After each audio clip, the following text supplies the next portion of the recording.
नमस्कार मित्रांनो, तर अजून एक स्टॉक आहे उद्यासाठी.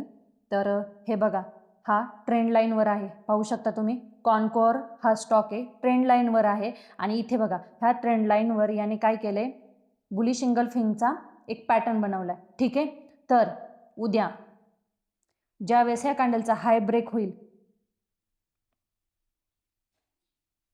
512 511 समथिंग, ठीक आहे, 511 512 समथिंग, ज्यावेळेस ह्या कॅन्डलचा हाय ब्रेक होईल तर तेव्हा माझं फर्स्ट टार्गेट आहे ना, छोटंसंच टार्गेट आहे माझं, तेव्हा माझं फर्स्ट टार्गेट ही लेवल असणार आहे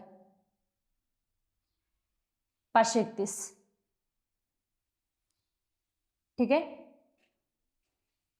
जेव्हा ह्या कॅन्डलचा हाय ब्रेक होईल, ह्या कॅन्डलचा हाय 512 समथिंग, जेव्हा ह्या कॅन्डलचा हाय ब्रेक होईल तेव्हा माझं फर्स्ट टार्गेट असणार आहे 531 समथिंग. ठीक आहे. याच्यात आणि माझं नेक्स्ट टार्गेट काही नाही, माझं हे फर्स्ट टार्गेट असणार आहे. कारण त्या तुम्ही पाहू शकता इथे, हे बघा, हा रेजिस्टन्स ब्रेक केलाय, हा रेजिस्टन्स घेतला खाली आला, रेजिस्टन्स घेतला खाली आला. एक सेकंड मी तुम्हाला दाखवते. हां, हे बघा, इथं रेजिस्टन्स घेतला खाली आला, इथं रेजिस्टन्स घेतला खाली आला, रेजिस्टन्स खाली, रेजिस्टन्स खाली. आता इथे ट्रेंड लाईनवर हा स्टॉक आलाय. उद्या माझा 531ला जर ब्रेक केलं तर हा स्टॉक भरपूर वरती जाईल इथून पुढं.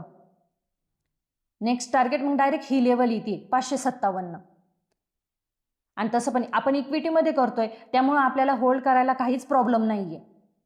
ज्यावेळेस सपोज आता तुम्ही जर 100 क्वांटिटी घेत असाल तर अर्ध्या क्वांटिटी बुक करून घ्यायच्या 531ला आणि अर्ध्या क्वांटिटी तशाच ठेवायच्या. तर माझा उद्या ह्या कॅन्डलचा 512ला जर ब्रेक केलं तर माझं फर्स्ट टार्गेट 531 राहणार आणि नेक्स्ट टार्गेट 557 राहणार. आणि माझा स्टॉप लॉस आहे ना, ह्या कॅन्डलचा लो असणार आहे, कारण मी इक्विटीमध्ये करणार आहे. कारण काय झालंय, आता ते सेबीने काही नवीन रूल आणलाय ना, त्यामुळे काय झालंय, प्रीमियम अजिबात ग्रो होत नाही.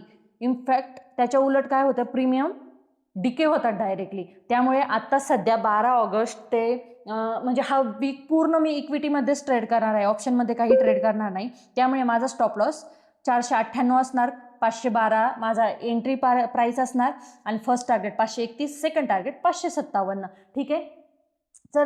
तर चला बघूया आपलं टार्गेट अचीव होतात की नाही. ठीक आहे. Thank you so much. तुम्ही माझे व्हिडिओ पाहता, माझ्या व्हिडिओला लाईक करत जा, माझ्या व्हिडिओला सबस्क्राईब करा आणि हे ॲनालिसिस तुम्ही तुमच्या चार्टवर अप्लाय करा की कितपत खरं ठरतंय, कितपत चुकीचं ठरतंय. आणि सगळ्यात इम्पॉर्टंट गोष्ट, I am not SEBI registered person. मी तुम्हाला कोणतेही बाय सेल सिग्नल देत नाही, एकदम मराठी भाषेत सांगते की आपले ॲनालिसिस कसं पाहिजे. ठीक आहे. Thank you so much.